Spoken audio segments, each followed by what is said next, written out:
জনতার স্পিকারের পক্ষ থেকে সবাইকে শুভেচ্ছা ও অভিনন্দন। সুপ্রিয় দর্শক, আমাদের আজকের বিষয় পরিবেশ, পক্ষে ও বিপক্ষে তর্ক ও যুক্তি। আমার ডান পাশে আছেন মোহাম্মদ মোশাররফ হোসেন, আমার বাম পাশে আছেন অলোক চৌধুরী।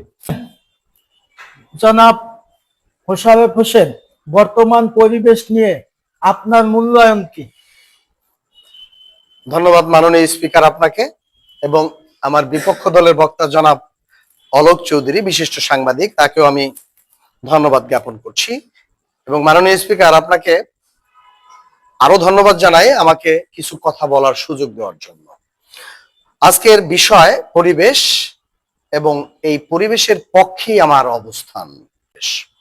এই পরিবেশের কথা বলতে গেলে আমি ধন্যবাদ জানাই মাননীয় স্পিকার বাংলাদেশের মাননীয় প্রধানমন্ত্রী, কারণ দিন দেশের বাহিরে ছিলেন এবং সেখানে থেকে পরিবেশের উপরে তিনি যা শিখেছেন তা এদেশে প্রয়োগ করার জন্য চেষ্টা অব্যাহত রাখছেন।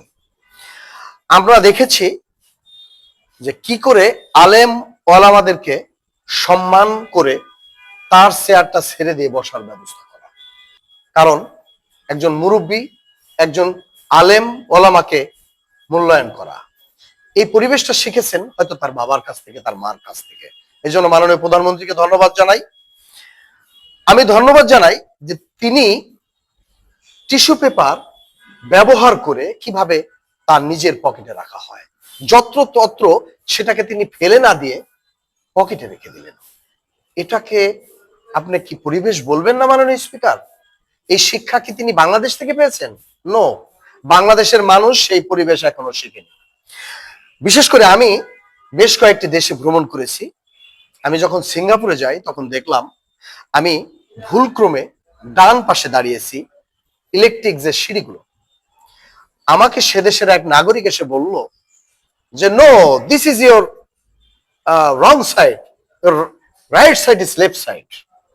আমি অবাক হয়ে গেলাম এবং সেইখান থেকে এটাকে শেখার পরে বাংলাদেশে আমি প্রয়োগ করছি। বাংলাদেশে আইন আছে, বারবার মেট্রো রেলের মাইকে বলতেছে যে ডান পাশ ছেড়ে দিন, বাম পাশে দাঁড়ান, কিন্তু আমরা বাঙালিরা ডান পাশকে আবদ্ধ করে রাখি। যদি কারো জরুরি তাড়া থাকে সে কিন্তু পিছনেই থেকে যায়। এটা আমাদের দেশের জন্য দুর্ভাগ্য। পরিবেশের বিষয় বলতে গেলে রাস্তা দিয়ে যখন গাড়ি চলে দেখবেন বাম সাইডে থাকার কথা, ডান সাইডকে ক্লিয়ার রাখার কথা, কিন্তু বামের গাড়িগুলো সব ডান পাশে গিয়ে বন্ধ করে থাকে। ডান আমাদের সামনে থেকে যে বিপরীত দিক দিয়ে যে গাড়িগুলো আসবে সেগুলো আর যেতে পারে না।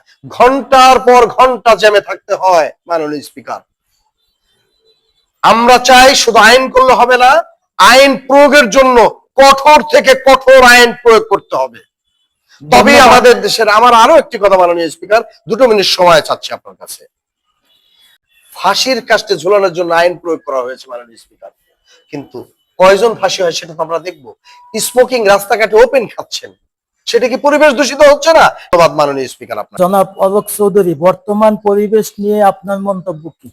ধন্যবাদ জনাব স্পিকার এবং দর্শক শ্রোতা প্রবাসী বন্ধুগণ। আমরা বলতে চাচ্ছি, আমার বক্তব্য অবশ্যই আছে, যেটা আমরা দেখছি মাদক নিয়ে আইন হয়েছিল যে প্রকাশ্যে ধূমপান করলে, উনি যা বলতেছেন তার প্রত্যুত্তর যা আমার দেওয়া উচিত তাই আমি দিচ্ছি।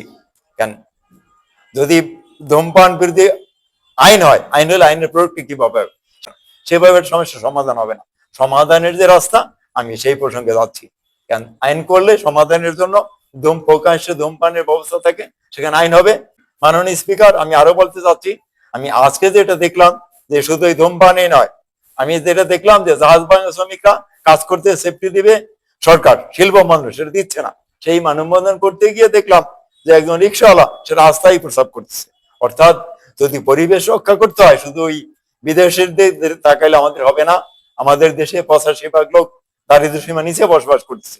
তাহলে সেখানে আমাদের কি করতে হবে, যে রাস্তায় 12 কিলোমিটার একটা ওই অর্থমুক্ত পাবলিক টয়লেট করতে হবে পায়খানা প্রস্রাব করার জন্য। যে এই টিস্যু একটা পকেটে রাখলে হবে না, টিস্যুটা কোথায় ফেলবে এবং কোথায় কি করবে, এটা সচেতন করার জন্য রাষ্ট্রের যথেষ্ট সভা সেমিনার করতে হবে।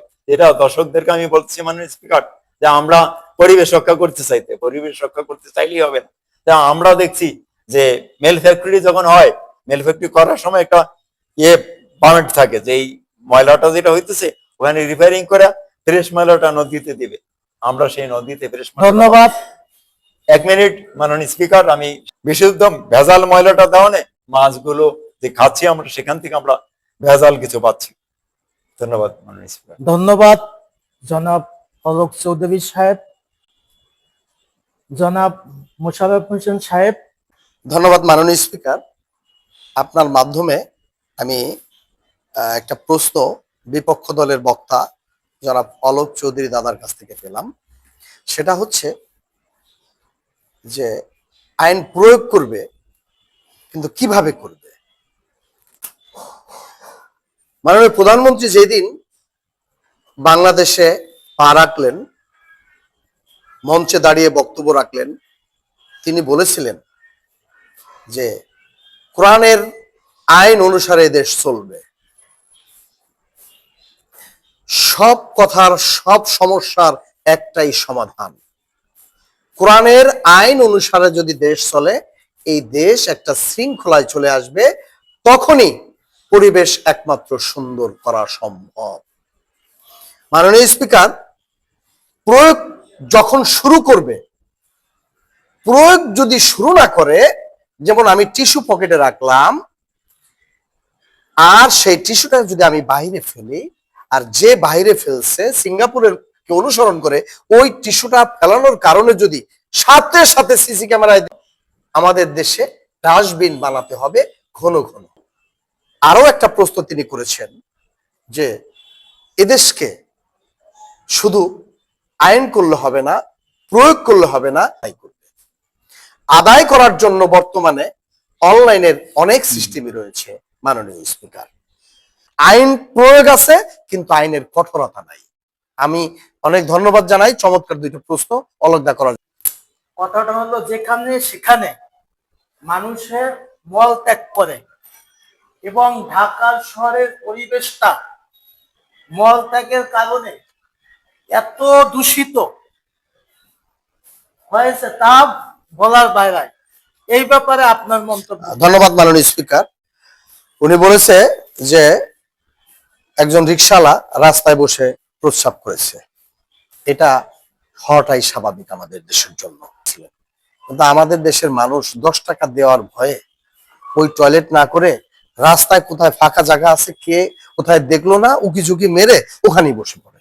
তো আইন শৃঙ্খলা বাহিনী কয়জন, তাদের দিকে তাকালে হবে না, জনগণকে সোচ্চার হতে হবে এবং একতাবদ্ধভাবে এই সমস্ত যারা করে তাদের বিরুদ্ধে রুখে দাঁড়াতে হবে। আইন আছে, প্রয়োগ আছে, কিন্তু প্রয়োগের কঠোরতা নাই, আর সামাজিক ভাবে সেটাকে সচ্ছল সচেতনতা বৃদ্ধি করার সুযোগ নেই। এই জন্য সামাজিক ভাবে ব্যাপক প্রচার করতে হবে, বিশেষ করে পুলিশ বাহিনী, স্থানীয় সরকার এবং মন্ত্রণালয় থেকে কঠোরভাবে আইন করে আইনের বিধান করতে হবে, ব্যাপক প্রচার করতে হবে। তবেই আমাদের দেশের এই সমস্যাটা থাকবে না এবং ঘন ঘন ওয়াশরুম তৈরি করতে হবে যেখানেই ফাঁকা থাকে। আমরা দেখছি কি বানানো হোক, টয়লেট সব বানানো হোক, পয়সাও আসবে এবং রাস্তাঘাটের পরিবেশ দূষিত হবে না। আপনার কোনো প্রশ্ন আছে? অবশ্যই।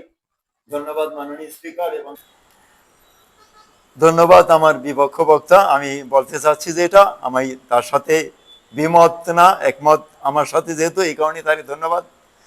ঝগড়া নয়, তর্ক নয়, আমাদের হলো দেশ জাতিকে পাবলিক টয়লেট বানালেই হবে না, মানুষকে সচেতন করাই উত্তম কাজ। এই কারণেই ওনাকে ধন্যবাদ দিচ্ছি যে ওনার যুক্তিতে আমি একমত, আমার যুক্তিতে যেহেতু একমত এবং দেশের স্বার্থে উনি একমত, দেশপ্রেমিকতে এটাই হয়, এই কারণে ওনাকে ধন্যবাদ জানিয়ে আমার বক্তব্য শেষ করছি। আমাদের পরিবেশের কথা যদি আমরা বলি, আমরা সর্বপ্রথম আমাদের রাজধানী ঢাকা সিটির কথা বলতে হয়। সম্মানিত দুইজন বক্তা পক্ষে বিপক্ষে খুব চমৎকার যুক্তি খণ্ডন তর্ক করল। আজকের মতো এখান থেকে বিদায় নেব। প্রিয় দর্শক, ভালো থাকবেন, সুস্থ থাকবেন, যেখানে সেখানে ময়লা ফেলবেন না। এই দেশ আপনার, এই দেশ সবার। আল্লাহ হাফেজ। আসসালামু আলাইকুম।